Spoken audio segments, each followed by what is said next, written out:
This video is brought to you by EWin Racing. If you need a gaming chair or a gaming desk, please use the link in the description and code 1boom20 to save 20% at checkout. It supports my channel and a great product. Either way, enjoy the video.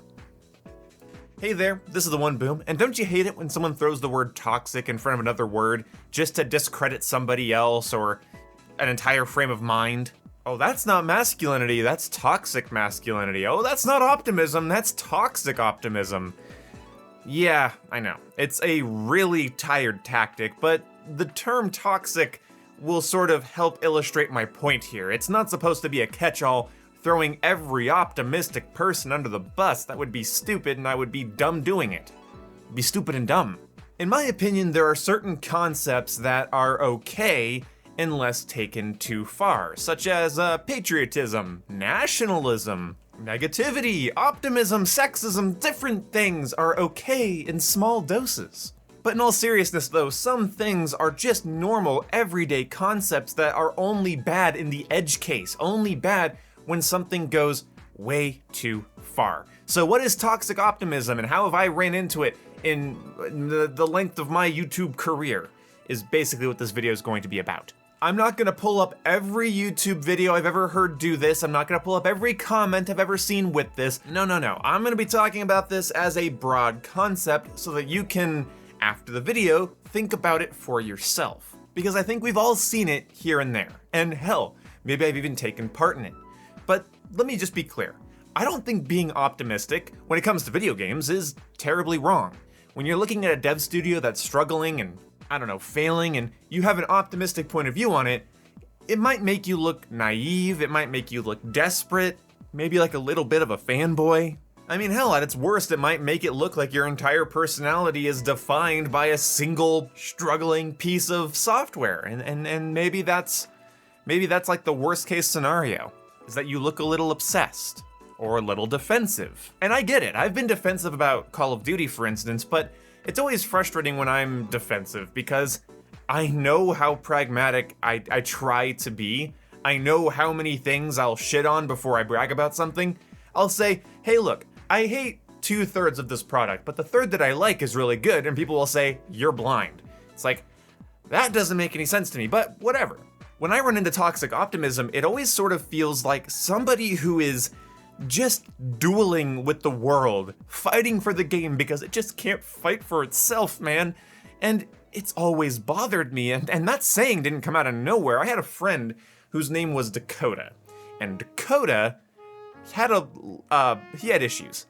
And he had this thing where he would defend and start arguments about Halo 4. We'd be sitting there, I'd be eating mac and cheese and drinking Monster, my diet was terrible as a kid, and there was just a silence, and he'd be like, why don't you like Halo 4? And I'd be like, I don't dislike it, I just think Reach is better. I like Halo 4 for what it is. And he'd be like, well, Halo 4, blah, blah, blah, blah, blah, and he'd go on and on and on and on, and I'd start to tune him out because, oh my god, you don't want to listen to this while you're eating mac and cheese. So, yes, that was frustrating, but the thing about it was that one day I just asked him, why do you care so much? And he's like, and he literally says this, he says, the video game can't stand up for itself, and the video games helped me through a lot of problems, and I really care about it. And that's when I realized his entire personality was obsessed around this game. His personality was defined by this game. And it shaped my view on internet discourse surrounding video games. Imagine if you have nothing going on in your life. You have no other skills, you have no other avenues for success, and all you have is a video game. Then, yeah, that video game would become very, very, very, very important to you. How good you are at it, how many things you know about it, it would become your entire world. So, if you're watching this, Dakota, I hope you're doing well in life. We were very young at the time, and I'm sure you've changed your ways by now. Those were our cringy teen years after all, and I'm sure you've changed.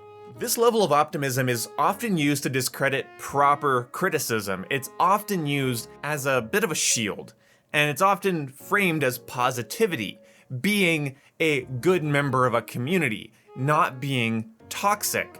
And yes, while there are people that go into Twitter threads and just say dead game, bad game, game shit, and I consider it toxic because it taints the discourse. It taints what's happening around the game, because you just have these angrily obsessive people shitting on a game for the sake of it.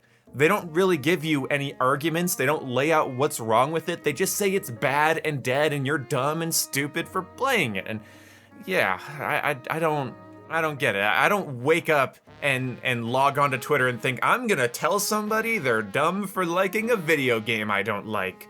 But some people just don't have a lot going on, so everyone's priorities are different, I guess. But you're not an uplifting, positive member of a community because you don't like criticism. These are, say it with me now, products. And people don't have to like them. They really don't. Now, I do believe if they're going to spend large portions of their day in stream chats and Twitter threads and on Reddit posts shitting on it, they better have a damn good reason for doing so. They better have an interesting point to make. They better have something meaningful to say, because if it is their hobby and it is something that matters to them, they should want to provide interesting discourse instead of just sounding like a pre-recorded message or some sort of pre-programmed bot. But the people that are just like, oh, you're being negative or you're being toxic because you don't like the game and I like the game and I'm being positive and I'm trying to put on a smile. You know, I see these Halo YouTubers right now, and after months and months of everyone being very disappointed with Halo Infinite, they're now like, okay, we've been too negative, let's try to say something positive. And in my opinion, no.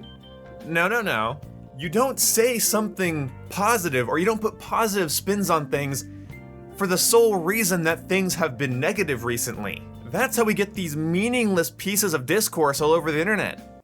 Hell, more meaningless than this video somehow. Being negative for a while does not mean that it's time to be positive.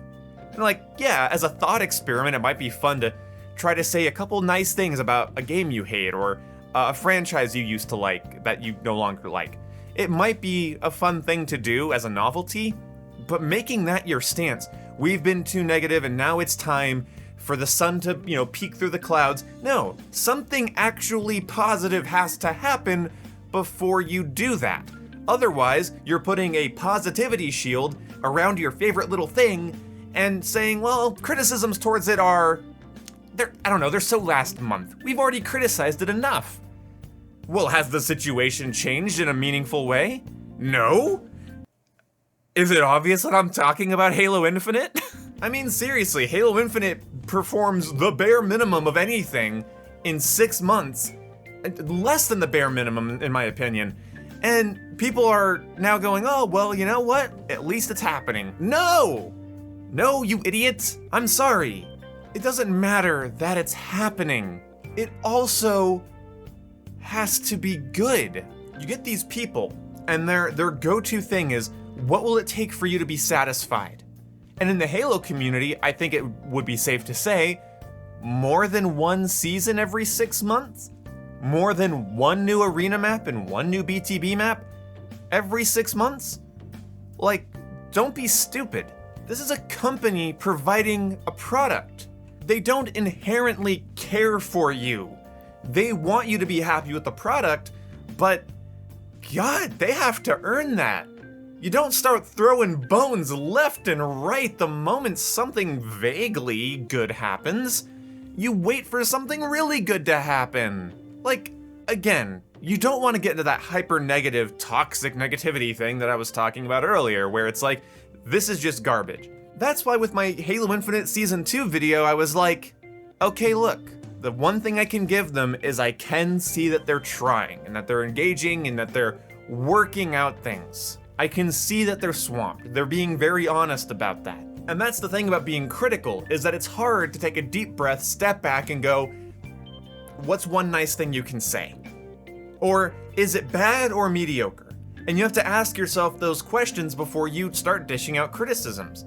I think too many people throw Vanguard completely under the bus. You could say it's not iconic, it's bad with its theme, you could say its zombies and campaign are dog shit, but when looking at its multiplayer, at its worst it's mediocre, at its best it's pretty good. It's not going to be a Call of Duty people return to for years, but it's got some fun features and a couple cool gimmicks that are fun to engage with, and if you've been a fan of the Call of Duty formula for years, acting like Vanguard is somehow so far below games like Black Ops Cold War, Black Ops 4, or even COD World War II.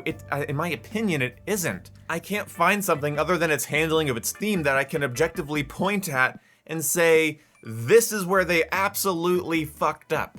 I can't. At least with its multiplayer. Its campaign and zombies can go kick rocks.